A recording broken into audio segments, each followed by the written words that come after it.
Nandito na kami sa tabing dagat, guys, oh. Dito kami magwo-walking. Ito may CR sila dito na hindi pa pwedeng gamitin, hindi pa tapos. Ayan, mag-walking muna kami bago umuwi ng bahay. Hindi na kami umuwi ng bahay kasi yung paayusan ng aircon is malapit lang dito sa tabing dagat. Kaya dumiretso na kami dito para makapag-walking bago umuwi ng bahay. Para fresh ang ating ano, mga mind. Nature lover tayo. Mas masarap kasi maglakad sa tabing dagat kasi refreshing. Bulol. Nakaka-relax ba siya? Marami din dito mga umupo-upo. Minsan tumatambay kami dito sa dagat pag hindi naman kami busy, pag maluwag ang aming oras. Ayan, minsan tumatambay kami at umuupo lang sa tabing dagat.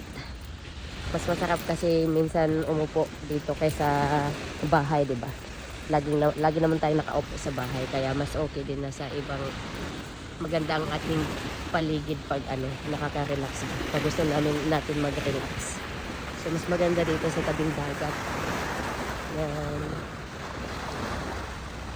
Kasi napaka-peaceful ng paligid at ang sarap pakinggan ng tubig ng dagat.